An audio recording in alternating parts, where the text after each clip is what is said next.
নমস্কার দর্শক বন্ধু, আমি অনুরাগ শাস্ত্রী আমার গুরুর স্মরণের অনুষ্ঠান শুরু করছি।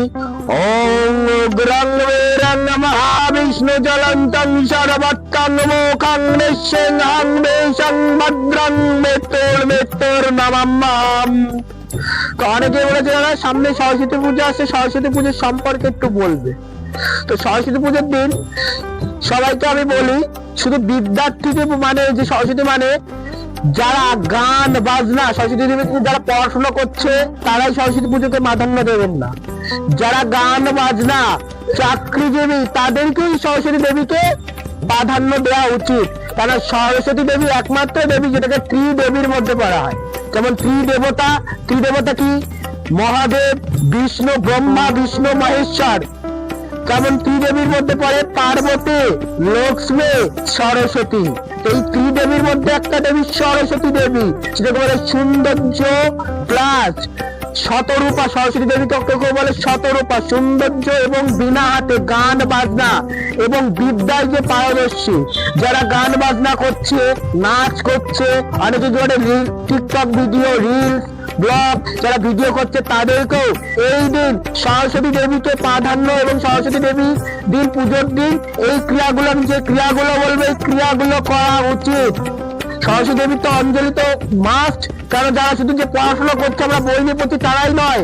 কারণ সরস্বতী দেবীর হাতে থাকে বীণা, এক হাতে থাকে বাহন থেকে রাজহাঁস। রাজহাঁস এমন একটা জিনিস, দুধ আর জল এক জায়গায় রাখলে দুধটাকে খাবে, জলটাকে খাবে না। কারণ সেই বিদ্যাটা এবং সে এতটা নিখুঁত বিদ্যায় পারদর্শী, পজিটিভ জিনিসটাকে নেয় সে পজিটিভ, আর দুধটাকে খেয়ে নিলে জলটাকে বাদ দিলে সেটা বোঝা যায় সে পজিটিভ জিনিস নিচ্ছে এবং সে বিদ্যায় পারদর্শী। এই জন্যই দুধটা সে বেঁচে খেয়ে নিচ্ছে, জল কিন্তু বাদ দিয়ে দিচ্ছে। তো বিদ্যার্থীরা যারা শুধু বিদ্যার্থী রয়েছে, গান বাজনা করছে এবং অ্যাক্টিং করছে, ফিল্ম লাইনে যারা জড়িয়ে রয়েছে সবাই এই দিন, কারণ কলা কৌশলের দেবী এটা, কলা কৌশল, অ্যাক্টিং, গান বাজনা, আর্টিস্ট যারা ছবি আঁকছে, এই দিন সবাইকে বলবো এই জিনিসগুলো করুন। প্রত্যেক দিনের মতো ব্রহ্ম মুহূর্তে, আমি বলি সবসময় ব্রহ্ম মুহূর্তে চান করে সরস্বতী দেবী যেখানে পুজো হচ্ছে সেখানে কি করবেন, একটু হলুদ, সেদিন একটু হলুদ দেবে এবং হলুদ এবং কেশরের তিলক লাগাবেন, তার সাথে একটু দই দেবে, দই, হলুদ, কেশর এবং একটু ওর সাথে অষ্টগন্ধা আর একটু সাদা চন্দনের গুঁড়ো একসাথে মিশিয়ে টিকা লাগাবেন বা তিলক কাটবে।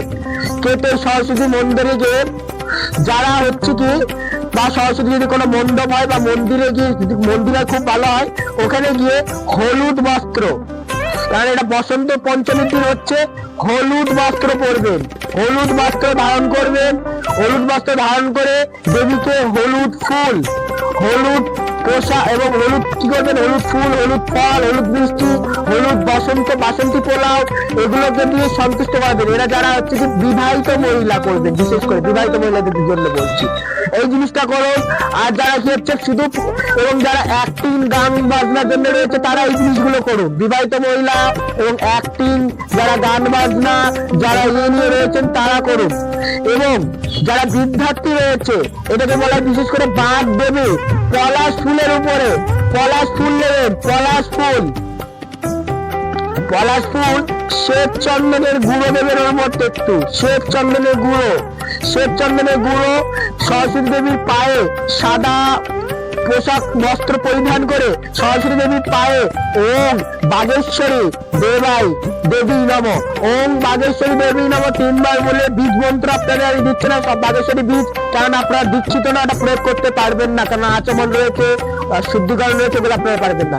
জাস্ট এটা 3 বার বলে ফুলটা অর্চনা করুন অঞ্জলির সময় এবং অঞ্জলিটা দিন এবং তার সাথে একটা করে পলাশ ফুল দিন, বাগেশ্বরী দেবীর প্রিয় ফুল পলাশ ফুল, শ্বেত পলাশ নিবেদন করুন।